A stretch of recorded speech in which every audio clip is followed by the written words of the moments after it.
realmente. Estamos en la serie que hemos comenzado hace unos domingos atrás. El domingo pasado tuvimos un paréntesis de predicación, pero hace unos domingos atrás sobre el diseño original, ¿no es cierto? Y vamos a estar hasta fines de octubre con esta serie. Así que cada domingo usted puede buscar en YouTube las prédicas que obedecen a esta temática del diseño original. Y hoy día me toca hablar sobre la soltería.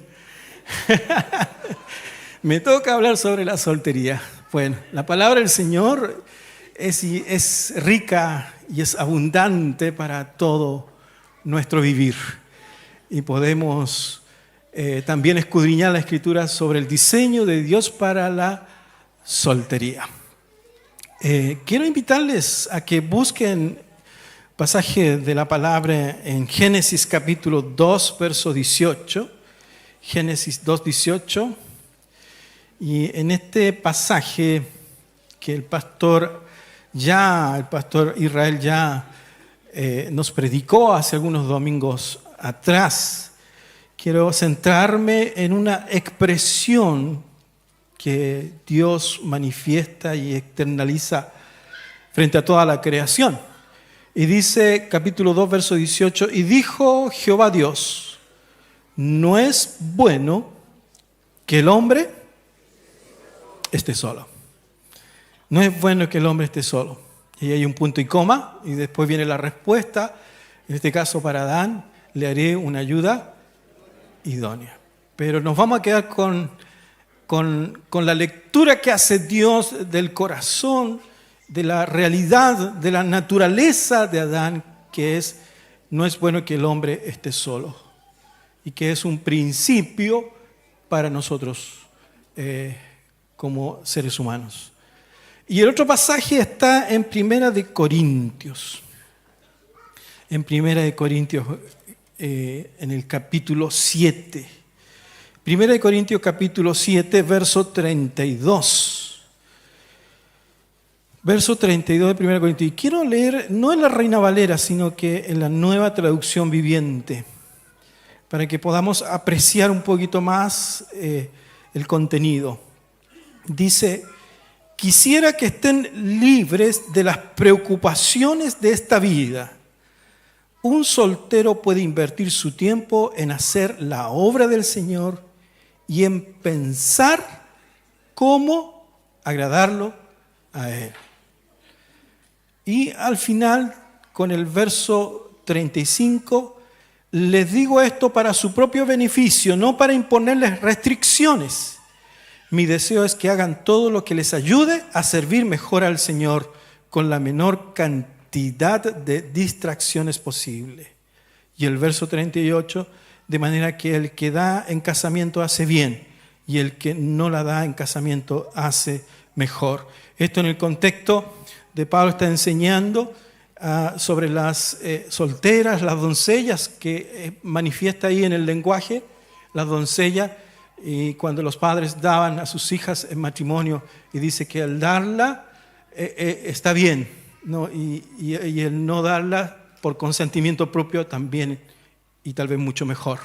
En ese sentido, el matrimonio, está diciendo aquí, es bueno, también es bueno la soltería.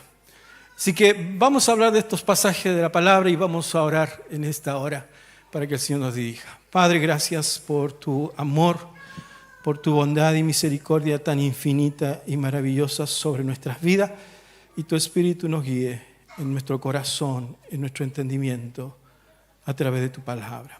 En Cristo Jesús. Amén. Amén. Bueno, sobre la cueca, nuestro humorista Bombo Fica hizo su propia interpretación y exégesis de qué es la cueca, ¿no es cierto? Pero lo cierto es que es un baile de mucha galantería, de mucha caballerosidad, es un baile de mucho coqueteo, ¿no? Este baile nacional nuestro. Pero en la medida que se va realizando esta danza y este buscar y este no querer, qué sé yo, se va involucrando, se va haciendo una conexión que tiene que ver con el baile en sí mismo, ¿no? de provocar, de coquetear, de despertar interés en la otra persona hacia el otro, ¿no es cierto? Y crea vinculación, conexión inmediata, ¿ya? Por eso tenemos en nuestra iglesia un profesor de cueca, el hermano Manuel. Dice que él no enseña cueca sino a matrimonios, a parejas de pololos, pero no solteros comprometidos sentimentalmente con otras personas, porque le ha tocado ver que cuando en todas las sesiones al final terminan conectándose. Y los problemas para el que no está ahí y el problema para él como profesor después. Él lo ha vivido aquí y en la universidad, dice, en ese sentido. Pero lo cierto es que, quiero decir con esto, que estamos hechos para conectarnos como seres humanos. Estamos hechos para conectarnos los unos a los otros. Por eso que hay una singularidad nuestra como creación de Dios, como hombre, como mujer, ¿no es cierto?, que nos permite entrelazar, y es algo propio que Dios ha puesto en nuestras vidas. Por eso que cuando Dios miró el corazón, la vida de Adán, dijo, no es bueno que el hombre esté solo, no es bueno. O sea, en otras palabras, no hay otro camino sin otro camino que no sea, ¿no es cierto?, el de vivir con otro, el estar con otro, el relacionarse con otro. No hay otro camino para vivir la esencia misma de Dios en el corazón, en la manera de cómo Él nos creó. No es bueno que el hombre esté solo. Por lo tanto, debemos decir que Dios nos creó para la comunión. Memorice eso. Dios nos creó para la comunión. Esta comunión única y especial que comenzamos a tenerla y que estamos diseñados para tenerla con Dios mismo, en nuestra esencia, en nuestra naturaleza espiritual, una comunión que interpretamos al Señor y al Señor se revela en nuestras vidas y vamos teniendo esta comunión estrecha e íntima con Él, como también en una comunión que nos permite interactuar, ¿no es cierto?, con los demás en todos los niveles, sea niveles profundos, sean niveles superficiales, sean por largos tiempos, por cortos tiempos, ¿no es cierto? Estamos diseñados para poder tener esta conexión y esta comunión los unos con los otros. Al punto de que en la relación matrimonial estamos diseñados para la relación matrimonial, para una comunión tan profunda, tan íntima, tan espiritual, que llegamos a ser una sola carne, ¿no?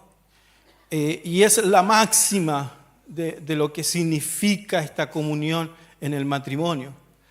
Pero también en las relaciones personales, en las amistades, en las relaciones de padre e hijo, hijos y padres, en las relaciones de amistades, en las relaciones laborales, en las relaciones de iglesia, estamos diseñados para estar en comunión, para vivir los unos con los otros. Y eso nos permite crecer. Y como nos permite crecer, también nos permite provocar crecimiento en la vida de otros.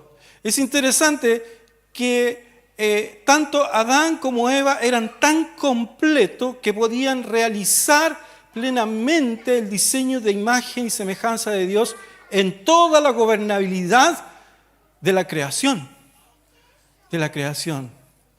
Por lo tanto, estamos diseñados para interactuar entre nosotros y para llevar adelante planes de Dios, propósitos de Dios, con toda facilidad. Y así como tenemos comunión con Dios, tenemos comunión en la familia, ¿no es cierto? donde son las expresiones más cercanas, más profundas de nuestra vida, también la iglesia está diseñada para que tengamos comunión los unos con los otros. La iglesia es un gran espacio de crecimiento. Es un gran espacio de crecimiento espiritual, de relaciones. Es un gran espacio de crecimiento de las etapas de la vida. Con mi esposa nos tocó ser misioneros en Bolivia, en Cochabamba, en la plantación de una iglesia. Y cuando llegamos, habían más o menos entre 18 jóvenes de la universidad y trabajamos con ellos. Y fuimos viendo cómo el proceso de ellos se fue dando en el ambiente de iglesia, de crecimiento mutuo, de fe, de relaciones con sus padres y a la vez también entre ellos, porque muchos de ellos se casaron con alguien del mismo grupo, formaron familia, tuvieron hijos y tuvimos el privilegio de antes de salir de bautizar esos hijos de los primeros creyentes de la iglesia. Por lo tanto, la iglesia está dada a eso. Y sabe usted que hay muchas enseñanzas al respecto de cómo en la iglesia crecemos y se provoca ese crecimiento y que eso también nos ayuda a poder orientar nuestras relaciones familiares y nuestras relaciones hacia afuera. Entre paréntesis, creo que cuando la familia está dañada, cuando la sociedad está dañada, en términos de relaciones y de bienestar social, la iglesia es la reparadora. Aquí aprendemos a ser según el diseño de Dios, ¿no es cierto?, en toda nuestra esencia. Y por lo tanto, pasajes como este en 1 Tesalonicenses 5:11 dice: animaos unos a otros y edificaos unos a otros. Y es increíble porque después viene una expresión más y dice: así como lo hacéis. Esta era una iglesia acogedora. Esta era una iglesia donde nadie tenía de sentirse diferente, extraño, sino que era una iglesia donde se animaban unos a otros, crecían unos con otros, se fortalecían unos con otros. Había ese crecimiento no solo espiritual, sino social, de relaciones personales entre el uno y el otro. A veces pensamos que en la iglesia nos servimos solo con el ir y estar, y mi adoración personal, individual con Dios, y me voy después del culto. Iglesia es otra cosa. Iglesia es vivir juntos, es estar juntos, es desarrollarnos juntos para el crecimiento mutuo los unos con los otros. Por eso que es importante la integración, la involucración. Y yo sé que muchos a veces les cuesta esto. Les cuesta por experiencias, por daños, por situaciones personales e individuales, ¿no? Por carácter, por personalidad. Algunos son más extrovertidos que otros.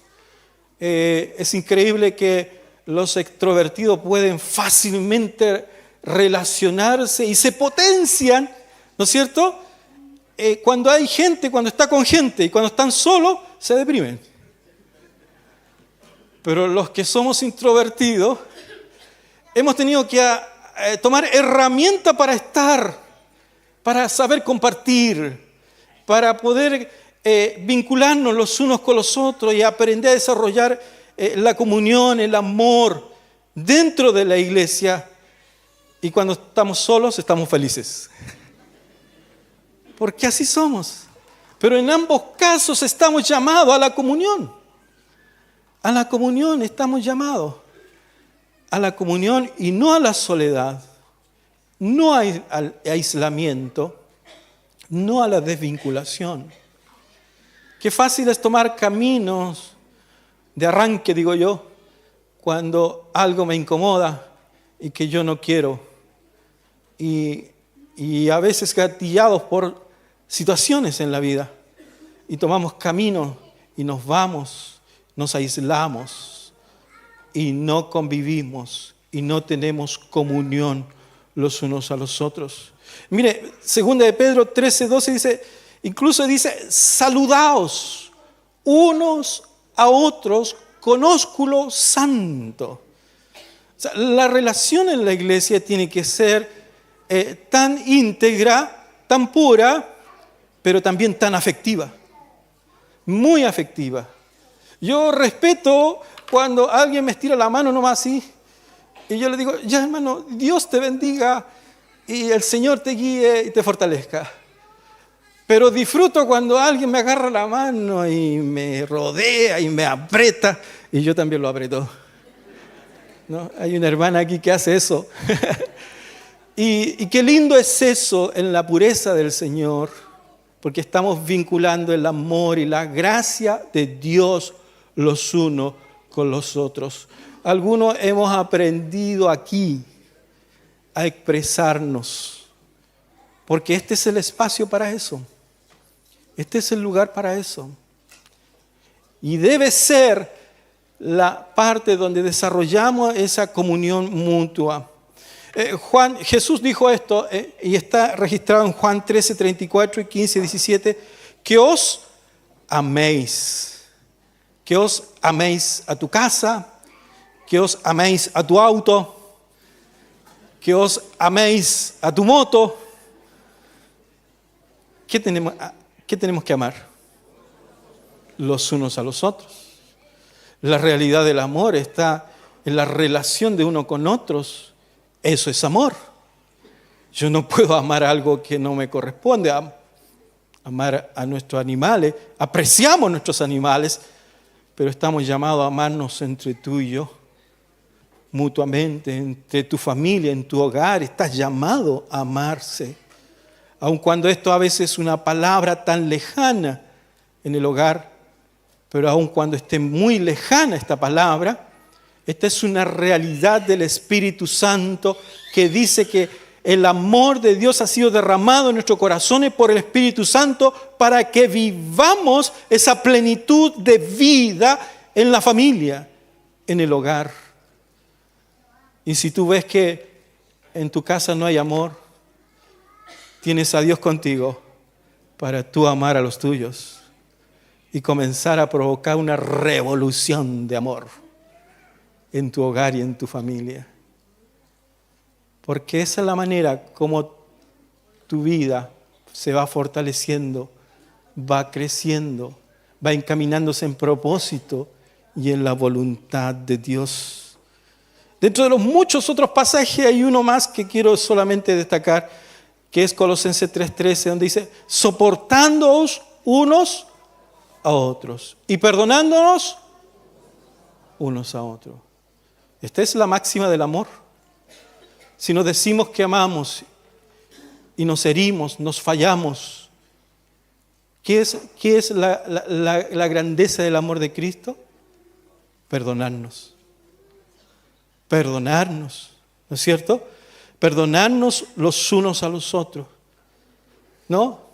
Las diferencias de carácter, las diferencias, qué sé yo, está allí esa palabra que dice soportaos, porque es la manera como también vamos conviviendo juntos.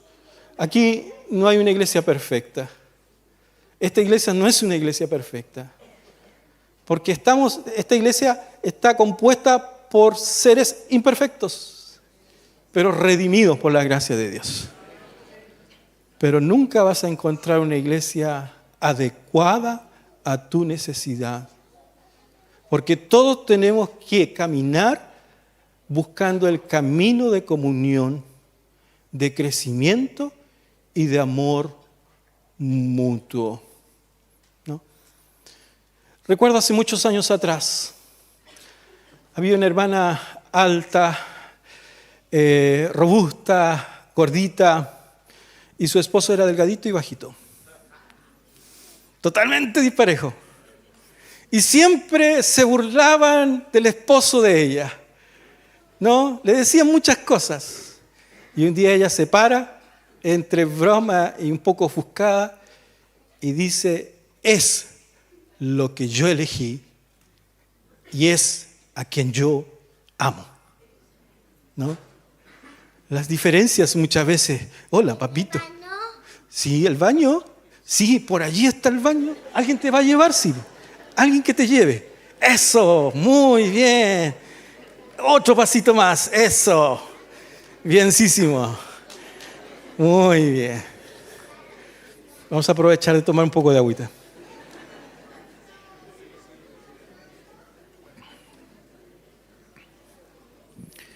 La Biblia dice que hemos sido hechos a imagen y semejanza de Dios. Génesis 1, 26 al 27, entonces dijo Dios, hagamos al hombre a nuestra imagen, conforme a nuestra semejanza, y creó Dios al hombre a su imagen, a imagen de Dios los creó, varón y hembra los creó. Un expositor bíblico escribió y les leo textualmente esta frase. Él dice, la imagen de Dios tiene que ver con la comunión personal y no solo con la existencia entre el hombre y Dios, sino entre el hombre y el resto de su entorno, sobre todo con sus congéneres. Allí está la razón de ser a imagen y semejanza de Dios. Cuando nos vemos, estamos viendo la belleza de Dios entre nosotros. Tal vez un poco romántico esto, pero es una realidad. No podemos vernos de una manera distinta ni diferente. Somos creados a imagen y semejanza de Dios. Pero el pecado nos dejó sus huellas. La separación, el aislamiento, el individualismo, ese efecto mismo del estado caído de la naturaleza humana.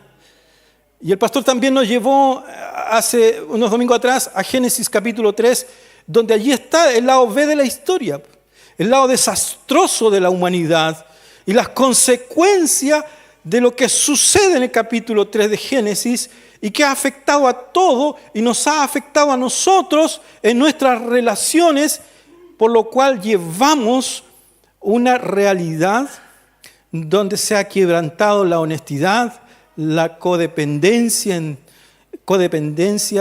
donde se ha quebrantado la relación en lo más íntimo de la vida para defenderse el uno del otro. ¿Recuerdan ustedes que la comunión era perfecta? No había nada que avergonzar.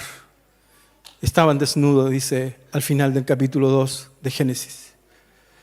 Pero la desobediencia los trajo ¿a qué? A que cayeran de ese estado natural propio, creativo de Dios.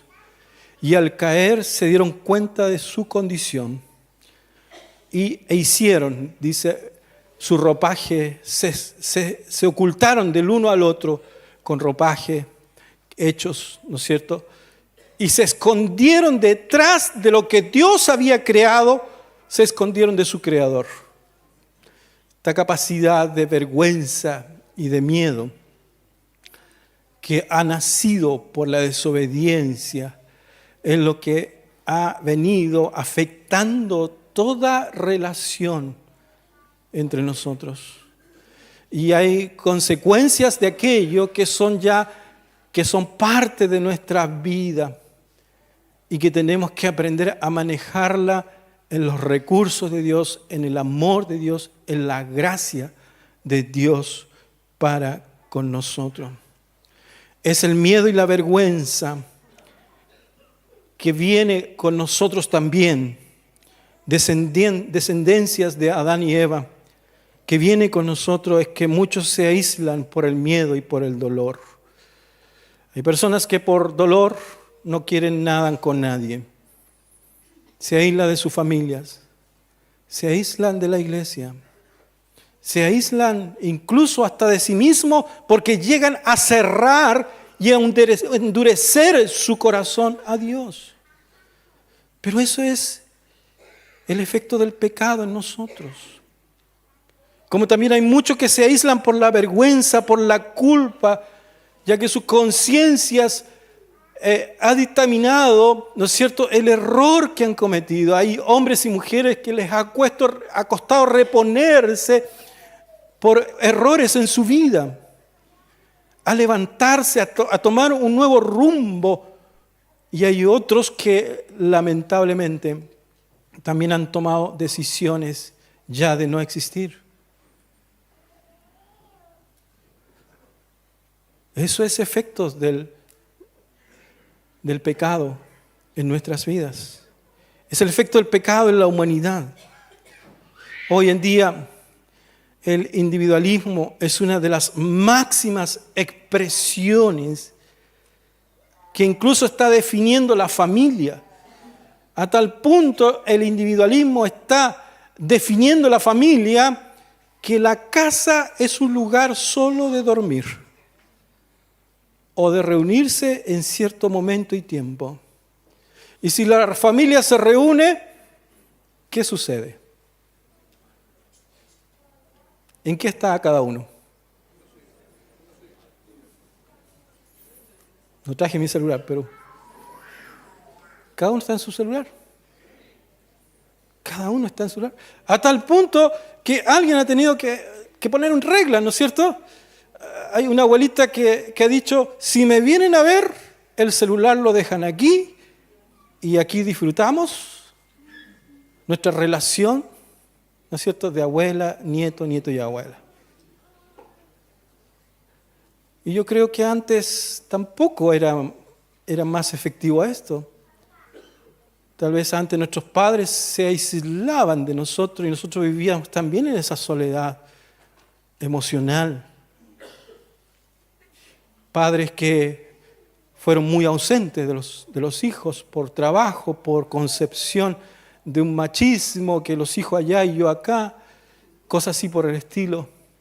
O por padres que también fueron dañados en sus propios corazones y no lograron transmitir su esencia de amor y de paternidad a sus hijos. Hay padres que tuvieron que aprender con sus propios hijos a amar, a querer, a expresar, a vivir juntos, a disfrutarse juntos el uno con el otro. Si hay un espacio donde nadie quisiera arrancar, nadie quisiera dejar de estar, debe ser el espacio familiar. Debe ser el espacio de la familia, donde nadie debería escapar de ese espacio. Pero a veces sí se escapan. Hijos que no quieren estar, esposo que tiene otra perspectiva de la vida, ¿no? Sí sucede. Separarse de Dios, separarse de los demás no es el camino de la vida y la plenitud de Dios.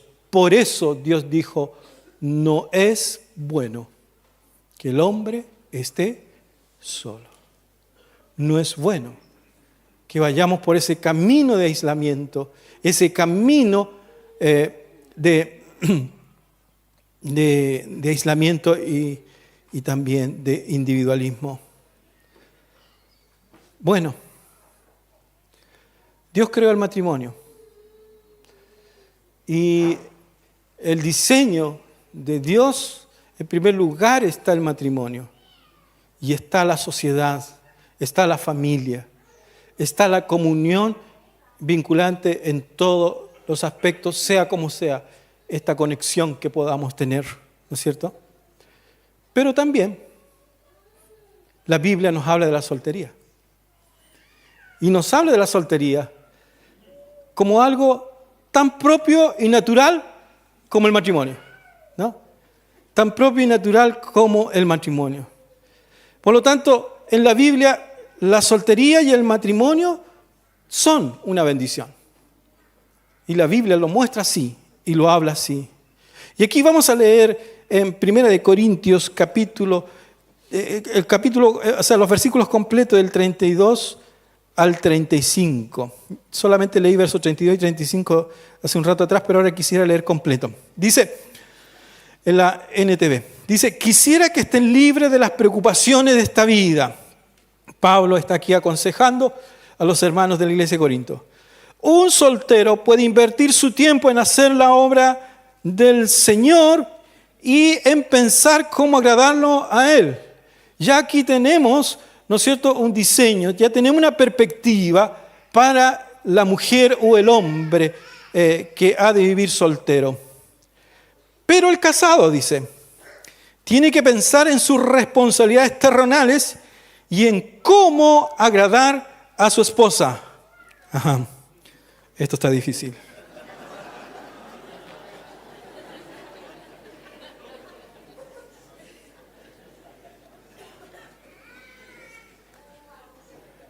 Pero se puede. Hay herramientas para eso. Hay gracia de Dios para eso. Vamos, hermanos, que se puede. Usted sí puede agradar a su esposa. Porque está dentro de las responsabilidades del esposo. ¿No es cierto? No solo ser un proveedor, no solo ser la responsabilidad de servidor y de líder, sino que también de agradar a su esposa. ¿No? Es su responsabilidad. Sí, el Señor es bueno. De la misma manera, una mujer que ya no está casada o que nunca se ha casado puede dedicarse al Señor y ser santa en cuerpo y en espíritu. Pero una mujer casada tiene que pensar en sus responsabilidades terrenales y en cómo agradar a su esposo. Yo no sé si está más complicada la cosa ahí. Yo no sé si nosotros realmente... Bueno, la gracia de Dios está para los esposos y para las esposas, para que aprendamos a agradarnos unos a otros. Y en este contexto es que Pablo dice, verso 35, les digo esto para su propio beneficio, no para imponerles restricciones. O sea, Pablo está diciendo, no puedo ser absoluto aquí y decir que los solteros, los que no se casan, ¿no es cierto?, están en desventaja delante de Dios, están en desventaja con los que están casados. No. Él dice que son dos caminos que el hombre y la mujer puede tomar. El diseño original de la creación es el matrimonio, pero también la soltería es una bendición. Y ambos son bendición. Pero el hombre que tiene la posibilidad, la mujer que tiene la posibilidad y cree que puede desarrollar una soltería de por vida o de un tiempo limitado, ¿no es cierto? Dice aquí, mi deseo es que hagan todo lo que les ayude a servir mejor al Señor con la menor cantidad de distracciones posible. El soltero o la soltera, por un tiempo determinado, para toda la vida, evidentemente podrán manejar mejor su vida. Porque cuando uno es casado, no puede vivir como soltero. Ya no puede manejarse por sí solo, ¿no es cierto? A veces hay que negociar. Y en este negocio, ¿no es cierto?, no siempre salimos ganando. No siempre salimos ganando. Pero lo cierto es que ambos son uno, por lo tanto, no puede el hombre casado pretender hacer una vida paralela a la vida de su hogar o paralela a la vida de su esposa.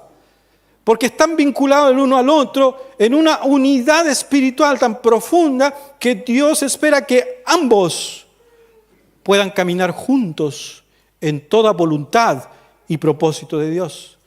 Pero el soltero, él sí puede disponer de su vida plenamente, su tiempo, sus años, invertir todo lo que quiera de él en el Señor, para la obra del Señor, para agradar a Dios. En todo, agradar a Dios. Que por cierto, en el matrimonio también agradamos a Dios con nuestras relaciones, con esta unidad de vida profunda del matrimonio. También agradamos a Dios.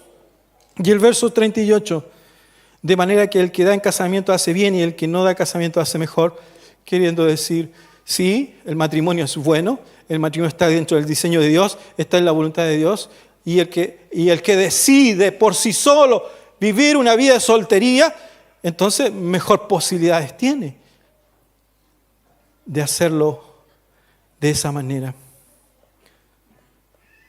Sigamos.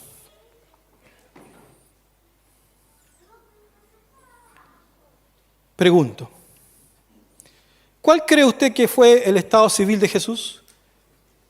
Oh, qué pregunta, ¿no? Algunos dicen que fue soltero.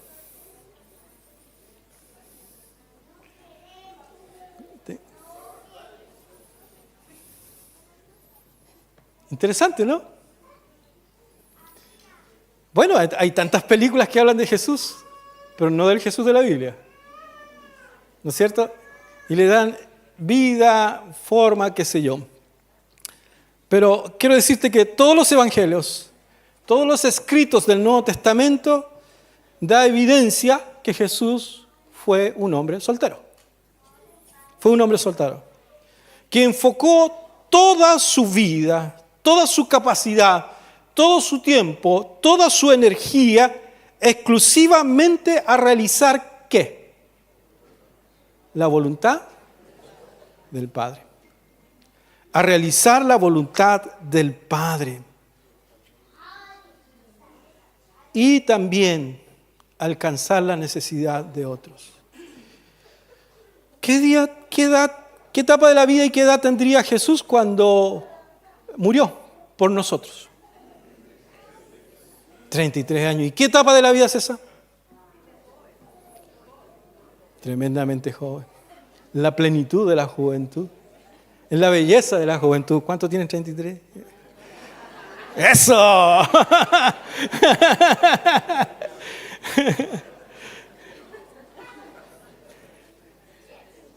Era la flor de la vida manifestándose en todo su esplendor, y Él en su grandeza y la belleza del Hijo de Dios lo manifestó en este plan de redención. Pero aún hasta Jesús dijo lo siguiente. Usted puede buscarlo en Mateo capítulo 19, versos 11 y 12. Y para facilitarle un poquito por los términos y los conceptos, ¿no es cierto?, de la Reina Valera, lo quiero leer en otra versión, para que apreciemos un poquito más el contenido, ¿no?, de estos versículos, Mateo 19. Mire lo que dice Jesús. Jesús dice, hay personas que no se casan porque nacieron incapacitados para el matrimonio. Otros, dice Jesús, no lo hacen porque los hombres los incapacitaron. Recordemos que algunos, llamémoslo así, fueron castrados por ciertos propósitos en esos años, ¿no? Y mire lo que dice al final. Y aún otros, porque no desean hacerlo, el matrimonio, el casarse, aún otros, porque no desean hacerlo por amor al reino de los cielos. El que pueda aceptar esto último, que lo haga, que lo acepte. Por lo tanto, el decidir ser soltero no es un tema de frustración. No puede ser un tema de frustración ni de amargura, sino que tiene que ser un tema, un asunto de propósito. El propósito, dice Jesús, que sea por amor del reino de los cielos. Porque puede invertir su vida, su tiempo, puede administrar por sí solo todo su ser hacia el Señor, por el Señor y para el Señor. ¿No?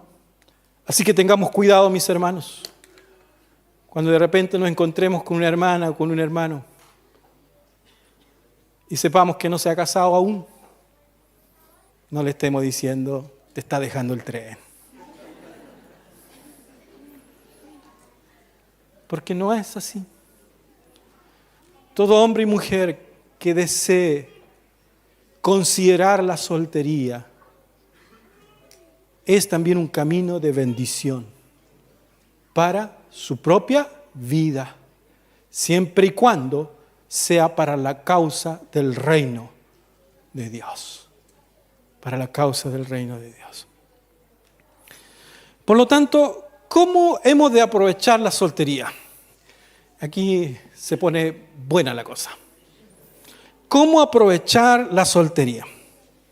Quiero hablarle pastoralmente a los jóvenes que están camino al matrimonio, ¿no es cierto?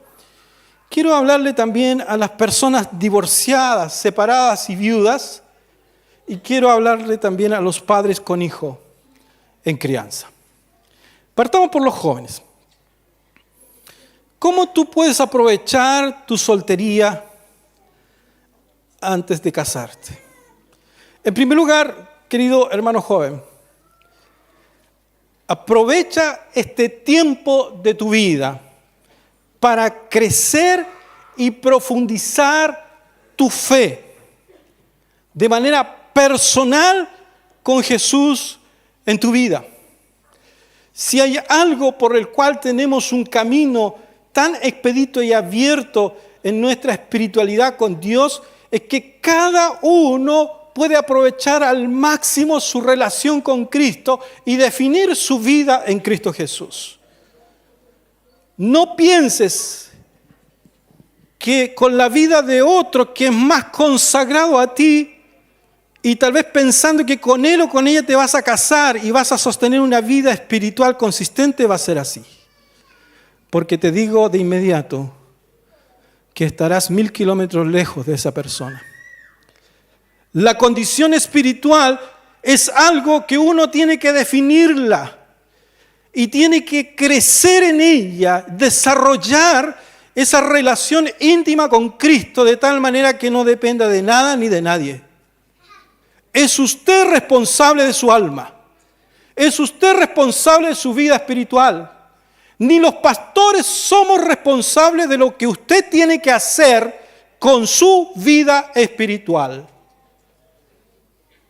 Por lo tanto, aprenda desde ya, antes que se matrimonee, como dice mi hija, antes que se matrimonee, aprenda a tener una consistencia, una vida sustentable, profunda en Cristo Jesús. Y queridos padres, no piense que su hijo o su hija se debería casar con aquella hermana o hermanita para que tenga un encuentro personal con el Señor, porque eso va a ser un desastre.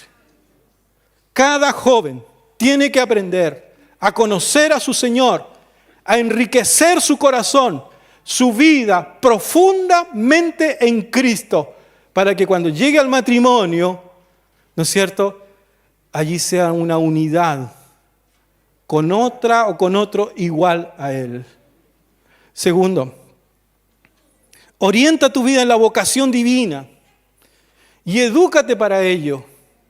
La soltería es un buen tiempo para enfocar, para poner tu mente a adiestrarte, tu vida a adiestrarte, tu tiempo a adiestrarte para ser un buen administrador de la gracia de Dios en el futuro y de lo que Dios quiere contigo, de lo que Dios desea contigo. La palabra vocación es llamado.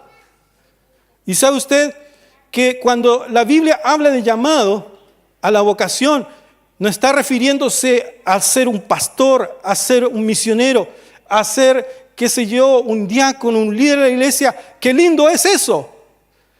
La vida vocación significa que tú dedicas y consagras toda tu vida, todo tu entendimiento y pones a disposición todo lo que Dios te ha hecho para ser adiestrado y entrenado para lo que Dios quiere hacer contigo. Para lo que Dios quiere hacer contigo. Sea en el hospital, sea en una empresa, sea en una fábrica, sea en tu casa, donde sea. Por lo tanto, aprovecha tu soltería para eso. Me preocupa a veces las relaciones sentimentales que nacen en los periodos de soltería, y más me preocupa cuando son preadolescentes y adolescentes. Porque cuando son preadolescentes y adolescentes, están en un cúmulo interno, hormonales y de desconocimiento y que quieren ir para allá, quieren ir para acá, qué sé yo. Como diría mi abuelita, ¿no? Coloquialmente, quieren tener novia y todavía no se sabe limpiar el traste, ¿no? Tener relaciones sentimentales con otra persona involucra hacerte cargo también, partícipe de la responsabilidad de otra persona. Y en nuestra preadolescencia y adolescencia no estamos claros para eso. No hay una claridad, no hay un entendimiento emocional sobre eso. Todo es ilusión, como también todo es desilusión. Por lo tanto, si hay que recomendar algo, no te comprometas sentimentalmente hasta que no tengas el momento de una madurez en tu vida. Enfoca tu corazón en lo que tienes que hacer y en lo que Dios quiere hacer contigo. Porque llegará el momento que aparecerá aquella chica o aquel chico que Dios tiene para tu vida y tendrás todo el tiempo para desarrollar esa intimidad de amor y de belleza. ¿No? No sé si es sensible a esto, pero... Tercero, sirve al Señor compartiendo tu fe en lo práctico y en la ayuda hacia los demás. ¿Qué mejor etapa de impregnarse en medio de nuestra sociedad y con los recursos que Dios nos da, con la herramienta que Dios nos da, con las facilidades que Dios nos da como iglesia, poder llegar a esas realidades de nuestra sociedad con el evangelio de la gracia de Dios, con el amor y la misericordia de Cristo? Cuarto, aprovecha de cultivar relaciones profundas con tus padres. Con tus padres. Qué importante es esto. El joven que se preocupa a desarrollar relaciones profundas con sus padres, el día que se vaya del lado de sus padres, llevará tesoro en su corazón. Tesoros que nunca olvidarán. Tesoros que definirán incluso su manera de actuar y de vivir. Llenos de la gracia y llenos del amor del Padre, llenos del amor de la Madre.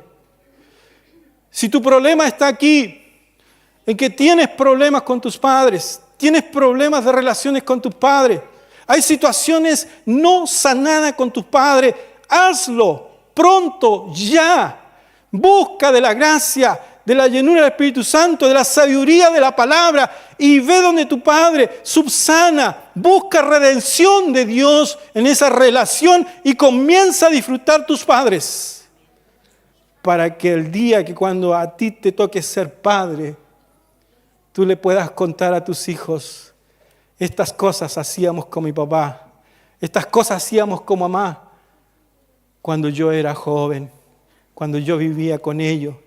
Y es por eso que yo disfruto con ustedes ahora esta relación que tenemos mutuamente. Por último, prepárate para el matrimonio o prepárate para la soltería de por vida. Pero prepárate. No tengas miedo en tomar los caminos que hay que tomar en su tiempo indicado por Dios, pero prepara tu corazón, prepara tu vida, prepárate en conocimiento, prepárate en enseñanza de la palabra. Prepárate en condición también de cómo has de manejar tu vida, tu tiempo, tus recursos.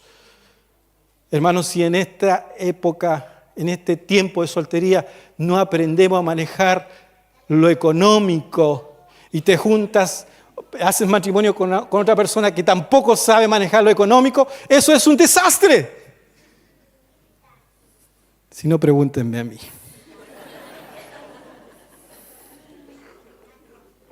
Eso es un desastre. Y me voy a entrar en la crianza de los hijos, pero los padres deben enseñarle a sus hijos desde la temprana edad a manejar sus recursos y ayudarlos y mentorearlos en todo el desarrollo de su vida hasta que salga del hogar. Pregunto, ¿tiene autoridad los padres sobre los hijos que ya son grandes, que ya son profesionales, pero viven en tu casa? ¿Tiene autoridad los padres? ¿Qué creen? Hay muchos de ustedes que dicen que sí y otros están pensando. Nadie ha dicho que no.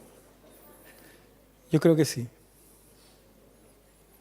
Yo creo que sí. Usted todavía tiene autoridad, aunque tal vez negociando la independencia de ellos. Pero los padres bajo el techo, los hijos bajo el techo de los padres, todavía están bajo su autoridad. Cuando ellos salgan, formen su hogar, allí van a constituir una nueva unidad de gobierno.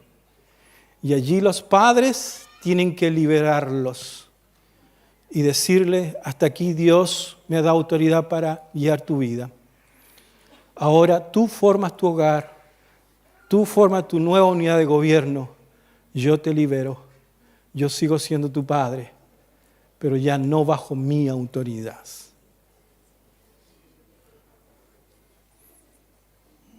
Consejos para personas divorciadas y separadas y viudas y viudos en tiempo de soltería. Mi hermano, si estás divorciada, si estás separada, divorciado, separado, viuda o viudo, quiero decirte esto. Antes de comprometerte sentimentalmente una vez más, toma tiempo para afirmar tu corazón en la gracia redentora de nuestro Dios.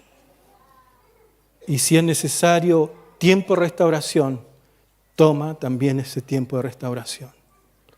La soledad no se va cuando tú buscas a alguien para no estar solo. El hombre y la mujer que busca una pareja para no sentirse solo, la soledad, esa persona no va a cubrir su soledad, no va a llenar su corazón. El único que puede llenar ese corazón es Cristo. El único que puede darte esa estabilidad espiritual, emocional, física es Cristo. Por lo tanto, no te comprometas. Más bien, aprovecha este tiempo para en la comunión con el Señor crecer, restaurar, recuperar cosas perdidas con el Señor en su palabra, para recuperar, mover del Señor en tu vida hacia un mundo de servicio y de amor. Sabe que en esta etapa también es una gran oportunidad de reorientar tu vocación y servicio al Señor. En esta etapa transitoria de soltería, tal vez para ti, quiero decirte, cuídate de la vida licenciosa. Mantén tu corazón puro al Señor. En esta etapa de soltería, si eres divorciado, separado, viudos, profundiza la intimidad espiritual con tu Señor. Cuando nuestra vida se profundiza en la intimidad personal con el Señor, todas aquellas preguntas, dudas, temores que nacen en un estado de vida como tal, encontrarán respuesta en esa profundidad con el Señor en tu corazón y en tu vida. Profundiza tu vida con el Señor. Para los padres con hijos en crianza, quiero decirte que debes aprovechar desde la temprana edad hasta que los hijos se van de la casa para discipular su corazón en la grandeza del Dios creador y diseñador perfecto de la humanidad. Que tu hijo conozca a aquel que lo creó. Que tu hijo conozca a aquel que lo ama. Que tu hijo conozca a aquel que dio su vida. Que tu hijo conozca a aquel que conduce nuestras vidas. Discipúlalo. Si no lo haces tú, lo hará el profesor del colegio, lo hará el profesor de la universidad, lo hará cualquier persona, cualquier medio para cambiar la mente y el corazón de tu hijo. Tenemos una responsabilidad grande, aun cuando nuestros hijos sean adultos, sean mayores, y aun padre, aun cuando tus hijos no están bajo tu autoridad, pero porque ellos ya se casaron, ya tienen su hogar, tienen su familia, viven a la distancia, pero cuando tú ves el corazón de ese hijo que ha distorsionado al Dios de la creación, al Dios redentor en su vida, tú tienes la autoridad para reorientarlo.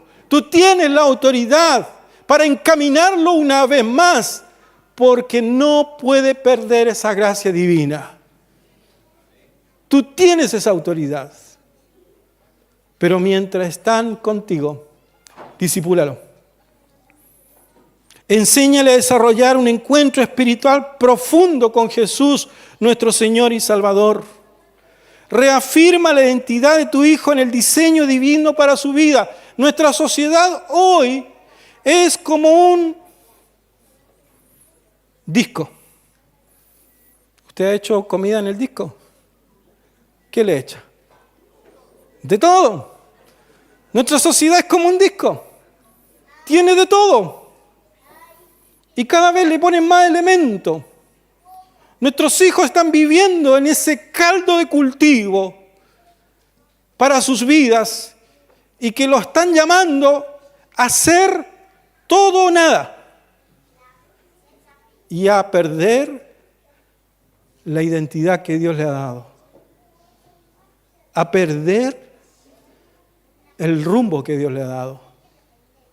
Mis hermanos, usted necesita reafirmar a su hijo en el diseño divino. Por último, prepárelos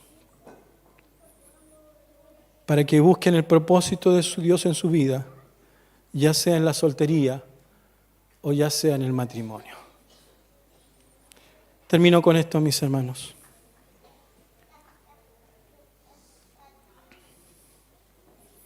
La soltería es un buen tiempo para sanar el corazón. Corazones heridos, corazones dañados, donde no hay cosas resueltas en su vida, en su corazón, en su entendimiento. Y sabe, aún para esto para los jóvenes, cuando una persona se ha metido en la pornografía, ¿sabe usted que se demoran años liberar tu mente de imágenes distorsionadas? Tú no puedes ir con eso al matrimonio. Tú no puedes ir con basura en tu mente al matrimonio.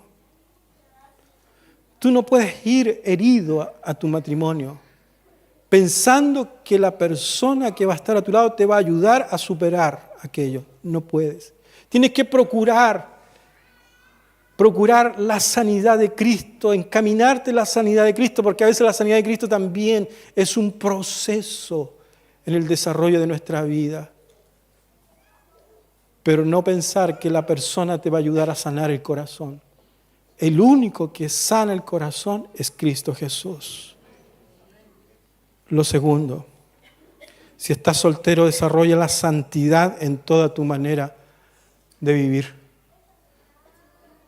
Fácil hoy, nos llevamos bien, nos amamos, vivamos juntos. Fácil. Y eso no solo se da en el mundo que vivimos, eso se da también en el pueblo de Dios. Y a veces nos sorprendemos este tipo de decisiones que se toman, sabiendo de que no es el camino de santidad. Mis hermanos, aquí no es probar, aquí es amar, y amor tiene un sentido concreto. con el matrimonio y con los propósitos de Dios en nuestra vida. Por lo tanto, desarrolla la santidad en toda tu manera de vivir. Le invito a orar.